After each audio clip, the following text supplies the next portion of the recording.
नमस्कार दोस्तों, स्वागत है आपका हमारी इस नई वीडियो में कि शुगर नहीं तो क्या।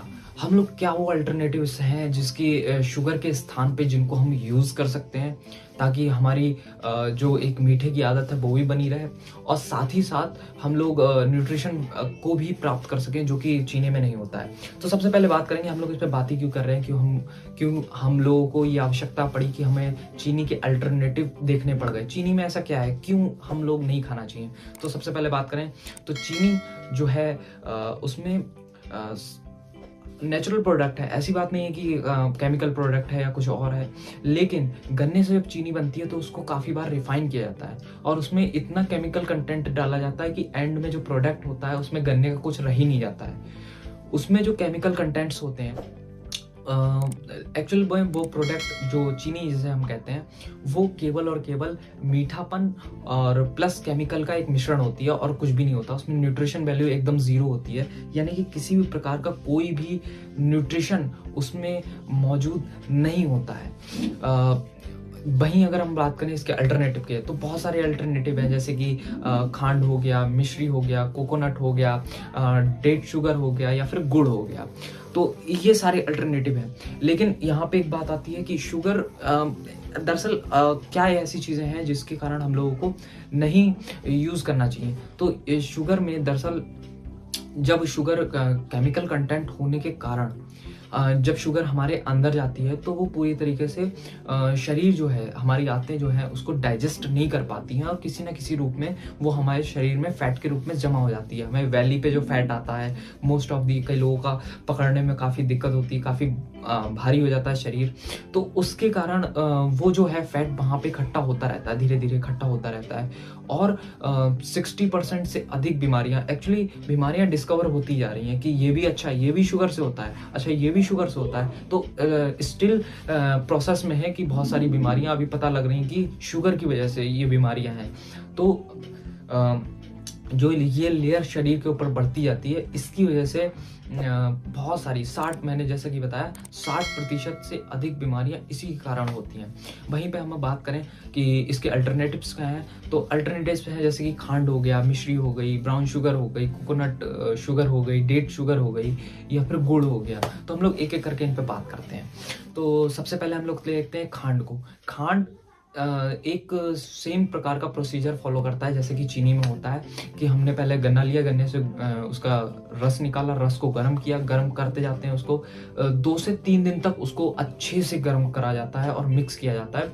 उसके बाद ये खांड बनाने की प्रक्रिया का मेन जो, क्योंकि स्टेज यहीं से शुरू होती है, क्योंकि जब हम लोग उसको मिक्सचर में डाल के घुमाते हैं तो मिक्सचर के चारों तरफ वो लग जाता है और उसको छुटाने के लिए दूध और पानी का एक मिश्रण उस पर डाला जाता है जिससे कि वो छुटता है और रवे जैसी संरचना को प्राप्त कर लेता है, क्रिस्टल फॉर्म में आ जाता है, रवे जैसी संरचना होती है, उसे खांड कहते हैं। ये खांड प्रकृति में ठंडा होता है और इससे ही जो है मिश्री का निर्माण होता है। मिश्री जो होती है जब खांड को हम लोग गर्म करते हैं, गर्म करने के बाद उसमें लंबे धागे की जैसी संरचना डाली जाती है धागों को और उसके बाद उसको जमा दिया जाता है तो हमें मिश्री प्राप्त होती है। दोनों को ही आयुर्वेद में बहुत ही अच्छा माना गया है क्योंकि ये ठंडी प्रकृति के होते हैं और औषधियों के साथ इसका एक विशेष महत्व होता है, इसलिए भी इसको लिया जाता है। वहीं अगर हम बात करें तो इसमें किसी प्रकार का अडल्ट्रेंट या फिर किसी प्रकार का केमिकल नहीं होता है, तो ये शरीर के लिए बहुत अच्छे होते हैं। हालांकि थोड़े कम मीठे होते हैं क्योंकि इसमें सिंथेटिक कुछ भी नहीं होता, बाहर से कुछ भी नहीं ऐड होता, केवल और केवल नेचुरल संरचनाएं ही होती हैं। इसलिए चीनी जो होती है थोड़ी से दूधिया कलर की होती है क्योंकि दूध के द्वारा ही बनाई जाती है।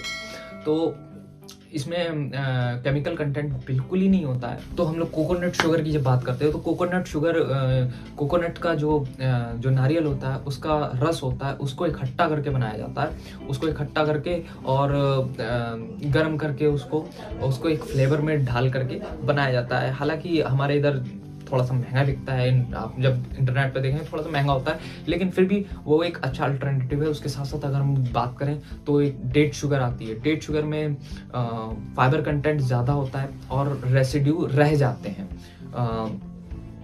जब हम लोग उसका जूस या फिर कोई भी चीज़ बनाते हैं तो उसमें रेसिड्यू थोड़े थोड़े जो कण होते हैं वो दिखाई देते हैं, इसलिए वो इतना अच्छा नहीं माना जाता। क्योंकि और एक बात ये भी है कि उसका एक अलग फ्लेवर होता है, एक अलग महक टेस्ट होती है, टेक्सचर होता है, तो उस लिहाज से भी वो इतना अच्छा नहीं माना जाता।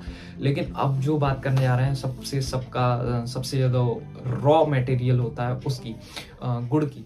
तो गुड़ जो होता है सबसे ज़्यादा रॉ होता है, इसमें सबसे ज़्यादा फाइबर कंटेंट होता है, सबसे ज़्यादा न्यूट्रिएंट कंटेंट होता है, क्योंकि गन्ने से जो एक रॉ चीज़ बनती है वो होती है गुड़। तो गुड़ जो होता है काफ़ी ज़्यादा हमारे लिए बेनिफिशियरी होता है, यहाँ तक कि हम लोग खाली पेट भी गुड़ खा सकते हैं। और एक अलग एस्पेक्ट भी आता है कि गन्ने में गन्ना किस प्रकार से उगाया गया है और गन्ने का जो प्रोसेस रहा है वो किस प्रकार का रहा है। क्योंकि आजकल कीटनाशक ऐसे आते हैं जो गन्ने में चले जाते हैं, गन्ने के साथ साथ चीनी तक या गुड़ तक भी रहते हैं। तो वो एक कंसर्न की बात रहती है कि आप ऐसे रिलायबल सोर्सेस से गुड़ या फिर जो भी चीज़ें मैंने बताई उनको परचेज करें, जहाँ से वो या तो ऑर्गेनिक हो या तो सस्टेनेबल के द्वारा ही बनाए गए हों, क्योंकि केमिकल कंटेंट यहाँ से नहीं तो वहाँ से आ सकता है। तो अगर आपको पूरी तरीके से शुद्ध ये चीज़ें चाहिए हो तो आप अपने आसपास के लोगों से कांटेक्ट कर सकते हैं। काफ़ी लोग इसको मेनली जो फार्मर्स होते हैं, सरदार फार्मर्स होते हैं और बड़े फार्मर्स होते हैं, वो अपने घरों में इस प्रकार के कंटेंट को इस प्रकार की चीज़ों को इकट्ठा करके रखते हैं। जैसे कि गुड़ हो गया, हमारे पूर्वज रखा करते थे। एक्चुअली हमारे समय में ये सारी चीज़ें बदल गई हैं कि हम लोग क्वालिटी प्रोडक्ट का उतना मायने नहीं रखता। पहले के लोग गुड़ को बनवा के बड़े बड़े ड्रम्स में वगैरह में रख लेते थे, और इसके साथ साथ जो घी होता था, जो बढ़िया घी होता था। और आयुर्वेद में भी इसका जो बताया गया है कि घी होना चाहिए, जितना भी पुराना घी हो उतना अच्छा है, शहद जितना पुराना हो उतना अच्छा है। और गुड़ भी 2-3 साल पुराना हो उससे कोई दिक्कत नहीं है, और वो उसकी न्यूट्रिशन वैल्यू बढ़ती चली जाती है। तो बस इसी के साथ मैं अपनी वाणी को विराम देता हूँ, और आपसे आशा करता हूँ कि आप इसको वीडियो को शेयर करेंगे जिनको आप पसंद करते हैं, जिनको आप चाहते हैं कि वो अच्छे दिखें, स्वस्थ दिखें और एक लंबी लाइफ एक्सपेंड करें। उन लोगों को आप अपनी तरफ से ये वीडियो भेज सकते हैं। थैंक यू, नमस्कार।